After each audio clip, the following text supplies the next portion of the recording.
the first to know Nsem-Pii TV. Abusa for Sofo Azorka, NDC's vice chairman. Na in fact, ube pimo o mind Ghana mu ha obi nipa ba kwa na so aye shepa Sofo Azorka one of them. Na in fact, Sofo Azorka yenye be kaya last Tuesday by elections I call so ewo akwatia. Na in fact, Sofo Azorka in an open interview and I say open video in na yehu bi. Na Sofo Azorka threaten whole minority leader Honorable Alexander Afenyomakin Emma Empo ne boy Sibimpo assaulted NPP's third vice chairman Alhaji Masawood ebinum assaulted no age say ebinum bo na so enyina say apakoduru police for ensem na police for hwe Sofo Azorka na omo investigate case no na Sofo Azorka hwe ne baabi a yehu no enrada eba beto dwa say Sofo Azorka no boys no ya chimu baako chese sisi amno kase wo police custody na enne Sofo Azorka na police for the crata aba bonten say wonum ehwe ne baabi a wonum ehunu omo penene na ye investigations omo pene bisa na nsem say threaten minority leaders so be kuno no honorable Alexander Afenyomakin no by elections bebtimi abobi pesu aso ayi nema mienu ida say nipa no na resign and na say obi kuno but say o hwes the way na Sofo Azorka kasa no pa dia na chese obetimi akun minority leader enunti police for atonsa friend say womra na one no mra me investigations na so Sofo Azorka se se ye hwere ba bia o man mu ha ye hunu Tuesday ebesin ne no ye hu Sofo Azorka ewo o man mu ba bia na enne efutu NPP big victor ho omo so aye press conference dia ba beto Sofo Azorka ni NDC boys enim say wonum so mbetimi ama by elections akoso ewo efutu ho dia ene na omo ma ne nyentem na omo wie so Sofo Azorka no omo hia no efutu ho omra na so ye bema te se wonum a omra mepiemu ho no ba ho ana be hu ba bia tumi ewo me kasa nche yenti ensemi mu entirimus ene krata na police for dia ba bonten ehwehwe Sofo Azorka yensase enfri akwatia na no brother ana satiefo ani ahwefo samba yi a by election koso awa akwatia ema kire nsam ekoye si one time ekoye se nchansi mu na bebre ni nyina ne se Alhaji Masawood Osman a ukọ NPP amanyoko mu a wono aye third national vice chairman yeso ne nsantwofo kura kasa o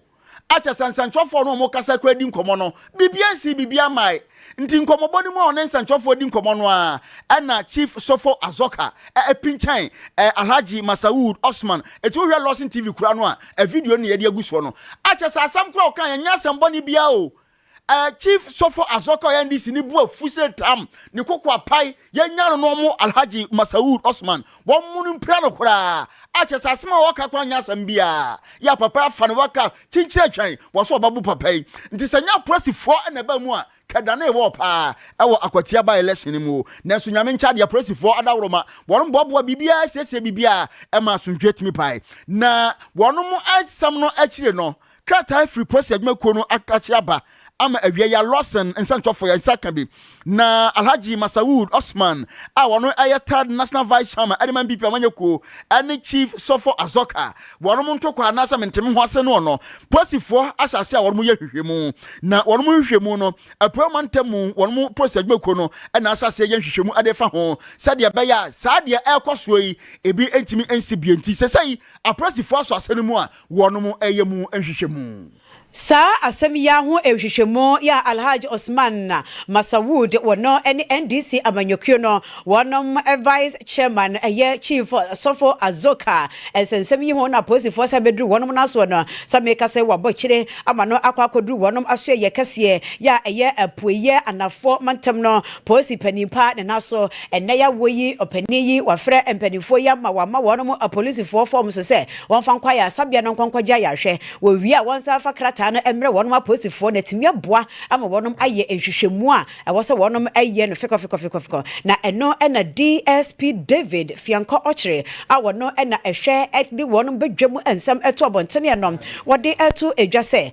aposifo wonum beye di wonum betimi biara na de da no wonum edi ato kese asumdwie ebeba ni nyina da ebobode ba ya na ye na no brada de no na nam so bepiemu ama enne ya woyi wonum ama ne krata so mfanko ayasabia no nkogya yarehwe yenyina akwatia ane ho nkomo esanse empanyi se fiaba ne yedie ba election ekoso ho no no ene chief Sofo Azorka no wakoje ni din pa wotata yewra Masabud Osman otata ni wie no na osaso to bombo na osaso to entrene na oto ayirem tretene nsa ewo yewra Alexander Afenyo Markin so wotretene nsa won so se wono de papa no nti na oba honomo na se wonimu a wonpa ba bi mfa boy lesson kaka na wo de oba ye no wo de ntokwankwo a ana wo chief Azorka no wo de ochasa wo de kwose se so honomo na sasam no ho no ene ukọ eye mfimfi mantamu Central Region NPP amanyeko ne fa wo afitu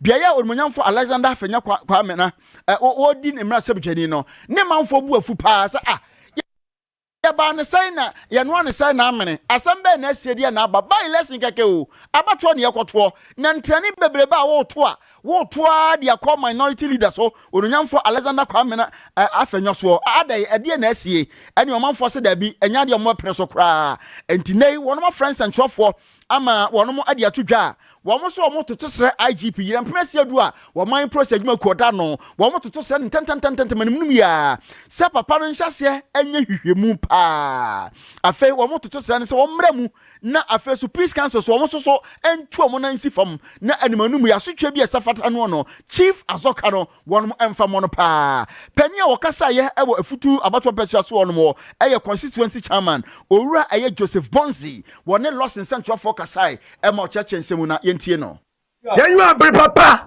so dia efutu MPP constituency executives nida yen bokoko yen simi yen bokoko de mende yes they were very much about the way you watch them. Man, there, you were very much. And you have a room. Oh, no, you have to support Ukula.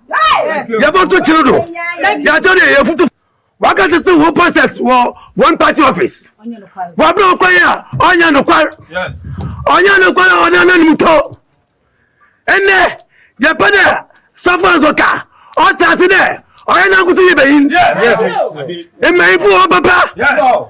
Entu beina ewu ni bema moti yenya ye wakwata tenti akasi dokuduku nede no IGP yepe no kwa yepe kwe yepe paye asimoke o bela obiere IGP yesawo to suffer Azorka na bi sentra o se sokoto fe ma kan wa nka by election by election. What about you? Enti mana IGP kan yi se che African mudo si panya agba.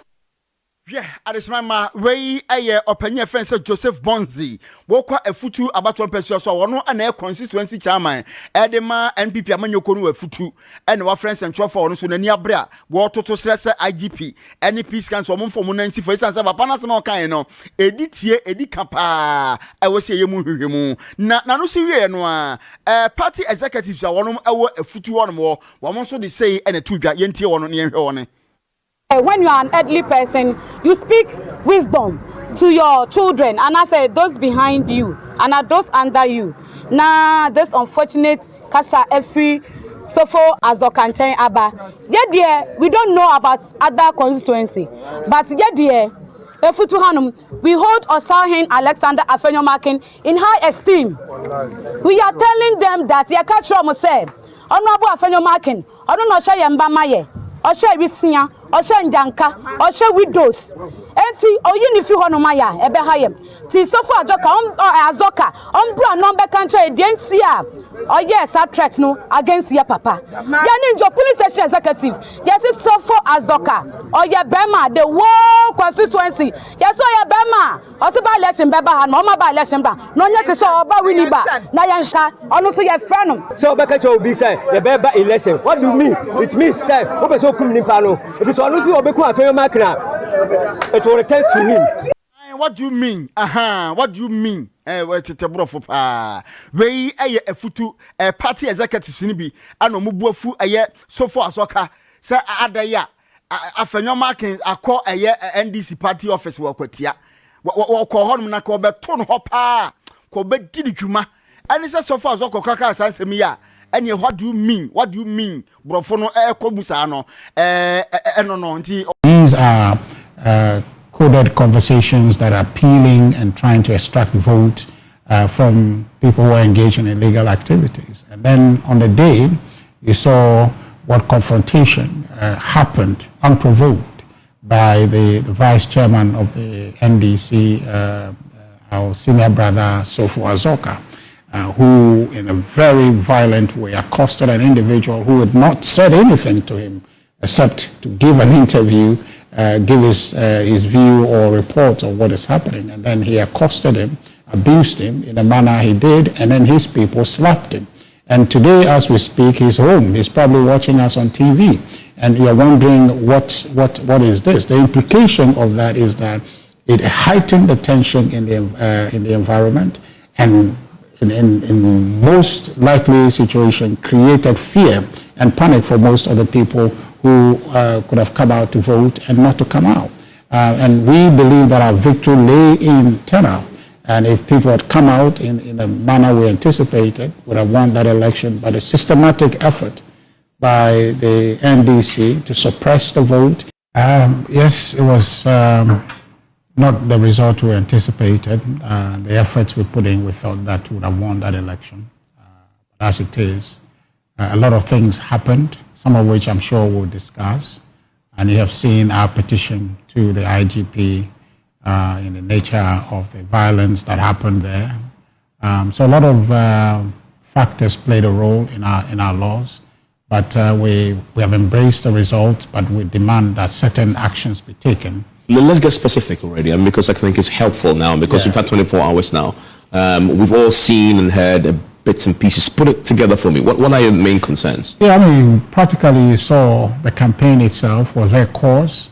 Some very inflammatory languages were used. If you talk about what the national chairman of the NDC came there in a rather coded way, talking about how is it that the power belongs to the NDC technically, and so therefore are able to do whatever it is, including being able to seize and reallocate the concessions belonging to our candidate.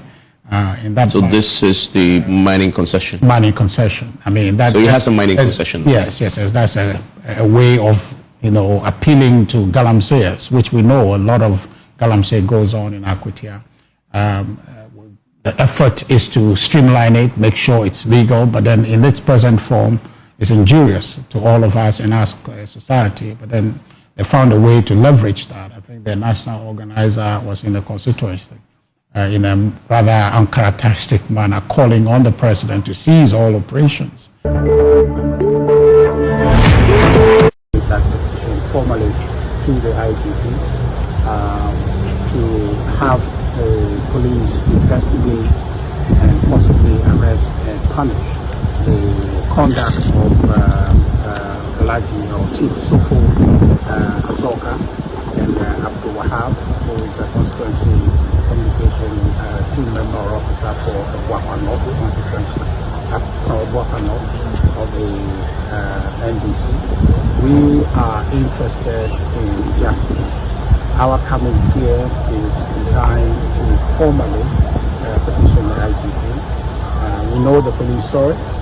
The particular abuse of our third vice, Alhaji Usman Masaudi, was in the full glare of your cameras, and the police were there. At some point they came in to separate, and the person who slapped Masaudi, our third vice, was restrained by the police after he slapped him. But strangely, the police didn't arrest him. A criminal act, the police saw it, they separated, which was good, but there was no action.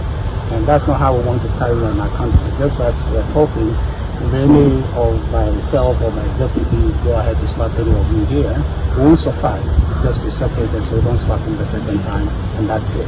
So we want the police. If they haven't seen it, we have brought it to their attention. Evidence on pen drive has been included with the petition. So if they haven't seen what you guys have beautifully circulated in the media, at least we have provided for them, so that they can take full account of what happened and take the necessary step to bring sanity by punishing these individuals, not only for the sake of punishing them, but to create a certain standing deterrent for all who would want to copy such behavior.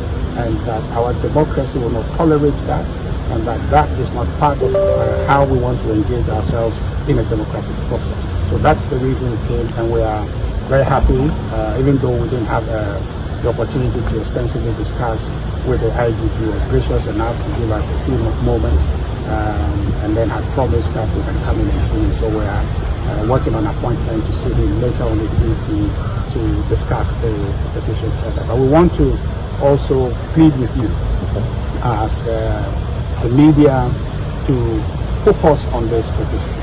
The reason is that it is happening to a member of the New Patriotic Party, but it is happening to our democracy.